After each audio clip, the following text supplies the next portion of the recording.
आदि गंगा मां गोमती के उद्गम स्थल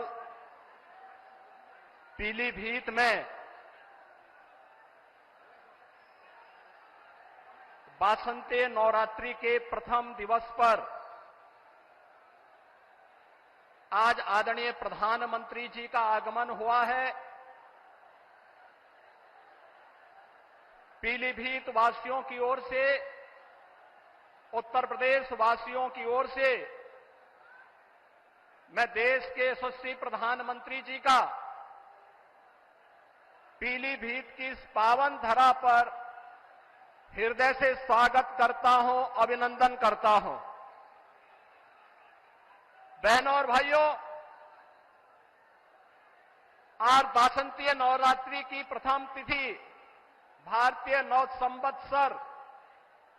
प्रारंभ हो रहा है। इस अवसर पर मैं आप सबको भी आदि शक्ति मां भगवती जगदंबा के इस पावन दिवस पर हृदय से बधाई देता हूं, अपनी शुभकामनाएं देता हूं। मंच पर उपस्थित भारतीय जनता पार्टी के प्रदेश के अध्यक्ष माननीय चौधरी भूपेंद्र सिंह जी, केंद्रीय मंत्री श्री बीएल वर्मा जी, उत्तर प्रदेश सरकार के मंत्रीगण श्री राकेश सचान जी, बलदेव सिंह ओलख जी, संजय सिंह गंगवार जी, पूर्व केंद्रीय मंत्री और बरेली के सांसद श्री संतोष गंगवार जी, भारतीय जनता पार्टी के पीलीभीत लोकसभा सीट से प्रत्याशी उत्तर प्रदेश सरकार के मंत्री श्री जितिन प्रसाद जी, बरेली लोकसभा सीट से भारतीय जनता पार्टी के प्रत्याशी श्री छत्रपाल सिंह गंगवार जी, पूर्व मंत्री श्री सुरेश राणा जी, आज के इस कार्यक्रम में उपस्थित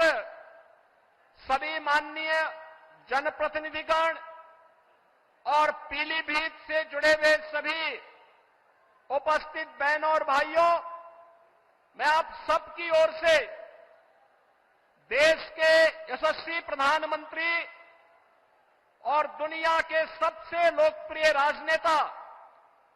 आदरणीय श्री नरेंद्र मोदी जी का पीलीभीत की इस धरती पर आगमन पर हृदय से स्वागत करता हूं, अभिनंदन करता हूं। बहनों और भाइयों, ये हमारा सौभाग्य है कि स्वतंत्र भारत के स्वर्ण युग के रूप में जाने जा रहा भारत आज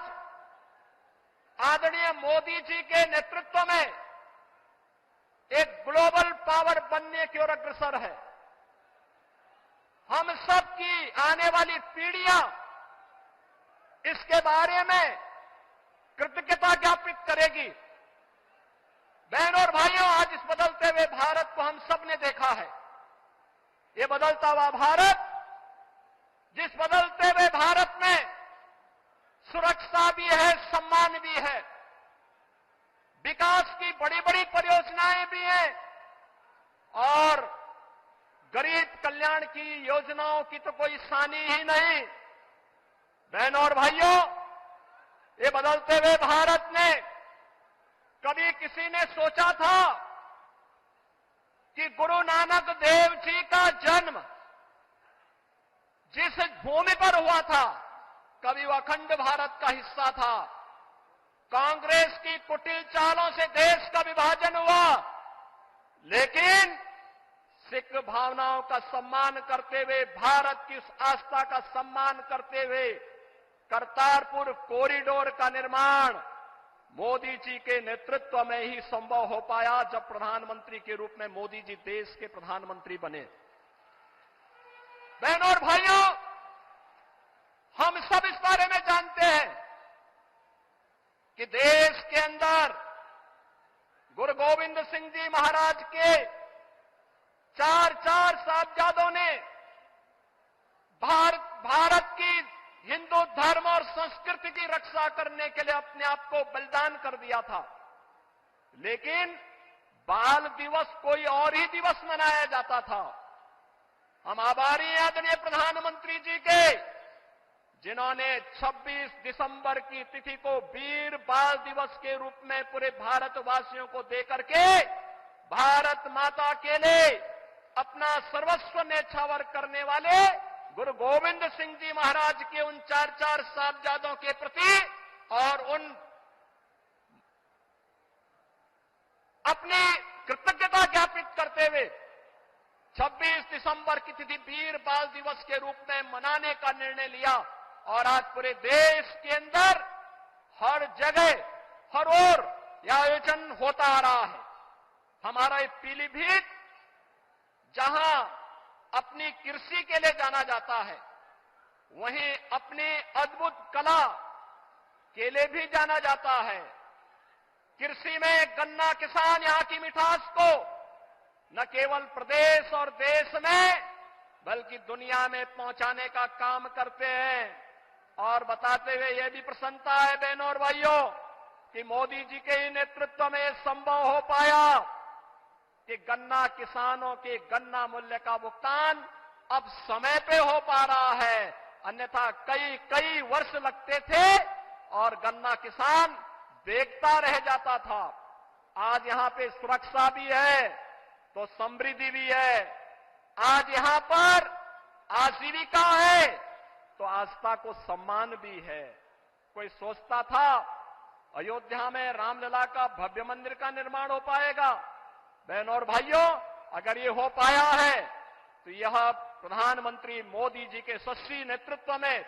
उनके मार्गदर्शन में वर्तमान पीढ़ी इन सभी कार्यक्रमों को आगे बढ़ते हुए देख रही है। आज के इस अवसर पर जब भारतीय जनता पार्टी के प्रत्याशियों के लिए विकसित भारत की संकल्पना को साकार करने के लिए मोदी जी आपके बीच में आए हैं, 10 वर्ष में बदलते हुए भारत में जो कुछ भी हमने देखा है, बहनों और भाइयों, ये आपके एक वोट की कीमत ने किया है। आपका वोट जब गलत हाथों में जाता था तो फिर भ्रष्टाचार में संलिप्त, सुरक्षा के साथ खिलवाड़ करने वाली, आतंकवादियों को बिरयानी खिलाने वाली, देश के अंदर उपद्रव करवाने वाली,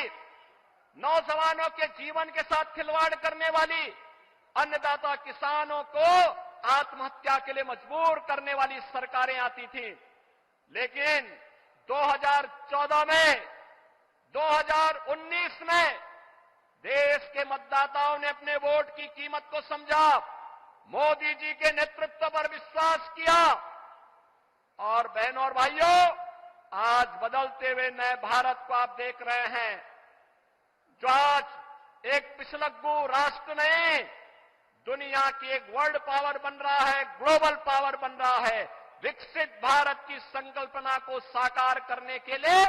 भारतीय जनता पार्टी ने पीलीभीत में जितिन प्रसाद जी को अपना प्रत्याशी बना करके उतारा है और बरेली में श्री छत्रपाल सिंह गंगवार जी को अपना प्रत्याशी बना करके उतारा है। इन सभी प्रत्याशियों के लिए आदरणीय प्रधानमंत्री जी का मार्गदर्शन हम सबको प्राप्त हो रहा है। आज के इस अवसर पर जो भारत की आवाज है, उस आवाज के साथ हम सब जुड़ करके कि फिर एक बार पूरे देश की आवाज क्या है, फिर एक बार, फिर एक बार, फिर एक बार, अब की बार, अब की बार